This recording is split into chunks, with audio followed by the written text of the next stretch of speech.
તો હાલ તો સરદાર સરોવર ડેમમાંથી પણ પાણી છોડવામાં આવી રહ્યું છે, ત્યારે ભરૂચ નજીક નર્મદા નદી બે કાંઠે વહેતી જોવા મળી અને તેવા અદ્ભુત નજારો સામે આવી રહ્યો છે।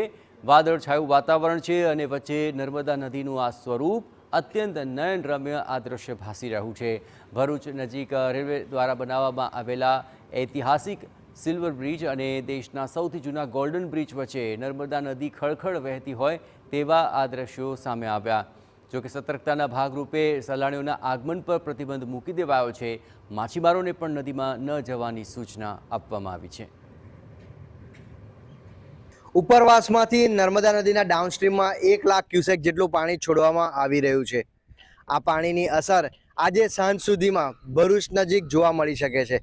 જો કે પૂરનો કોઈ પણ પ્રકારનો ભય ન હોવાની તંત્રએ સ્પષ્ટતા કરી છે, પરંતુ આ સાથે નર્મદા નદીનું ફરી એકવાર નયનરમ્ય સ્વરૂપ ચોક્કસ જોવા મળી રહ્યું છે। હું આપને નર્મદા નદીના અંકલેશ્વર કિનારા તરફથી નર્મદા નદીના દ્રશ્યો બતાવી રહ્યો છું। પુણ્ય સલીલા નર્મદા નદી ખળખળ વહેતી નજરે પડી છે, તો સાથે સાથે જે નર્મદાનું સ્વરૂપ છે ચોક્કસ ક્યાંક ને ક્યાંક ધ્યાન ખેંચી રહ્યું છે, ક્યાંક આપણી નજરને એ ટકાવી રહ્યું છે, ક્યાંક રોકી રહ્યું છે। ચોક્કસ નર્મદા નદીનું આ જળસ્તર ચોમાસાની ઋતુમાં આ પ્રકારે દેખાઈ રહ્યું છે। હજુ સુધી જળસ્તરના વધવાના કોઈ પણ પ્રકારના અસર દેખાઈ નથી, પરંતુ ચોક્કસ સાવચેતીના ભાગરૂપે નર્મદા નદીના કિનારા વિસ્તારોમાં અવર જવર ખૂબ ઓછી કરાઈ દે છે। આપ જોઈ શકો છો કે માછીમારો પોતાની બોટ હવે નર્મદા નદીના કિનારે તંત્રની સૂચના પ્રમાણે લંગારી રહ્યા છે। તો સાથે સાથે જે તંત્ર તરફથી જે આ સાવચેતીના ભાગરૂપે લોકોને નર્મદા નદીના કિનારે અવર જવર કરતા અટકાવવામાં આવ્યા છે। જે ભરૂચની વાત કરવામાં આવે તો નર્મદા નદી એક ખૂબ મોટા પટમાં વહે છે। નર્મદાનું અહીંયા લગભગ 2 લાખ પોણા 2 થી 2 કિલોમીટર જેટલો મોટો પટ છે। નર્મદા નદી ઉપર બનાવાયેલા ગોલ્ડન અને સિલ્વર બ્રિજ વચ્ચેના આ દ્રશ્યો છે। સિલ્વર બ્રિજ ઉપરથી ટ્રેન પસાર થાય છે, જ્યારે ગોલ્ડન બ્રિજ એ દેશનો સૌથી જૂનો બ્રિજ છે।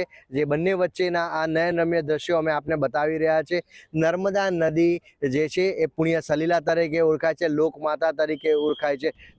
જે તંત્ર દ્વારા ચોક્કસ આ પ્રકારે એલર્ટ આપવામાં આવ્યા બાદ લોકો પણ સાવચેત બન્યા છે। વર્ષ 2023ના પૂરની જે ગંભીર અસરો બાદ જે લોકો છે હવે ખૂબ જ્યારે પણ આવી એલર્ટ અપાય છે ત્યારે ભયમાં આવી જાય છે, પરંતુ તંત્ર દ્વારા સ્પષ્ટતા કરવામાં આવી છે કે કોઈ ચિંતાની જરૂર નથી। સાથે સાથે આ પરિસ્થિતિમાં નર્મદાનું નયનરમ્ય સ્વરૂપ સર્જાતા એક તરફ ચિંતાની પરિસ્થિતિ નજરે પડતી હોય તો સાથે બીજી તરફ નર્મદાના આ સ્વરૂપના દર્શન પણ એક લહાવા સ્વરૂપ માનવામાં આવે છે અને નર્મદાના જળસ્તરને જોવા માટે લોકો પહોંચે પણ છે, પરંતુ તંત્ર દ્વારા, પોલીસ તંત્ર દ્વારા નર્મદા નદીના કિનારે કોઈ પણ વ્યક્તિ ન પહોંચે તે માટેની દરકાર પણ લેવામાં આવી રહી છે। અંકિત મોદી,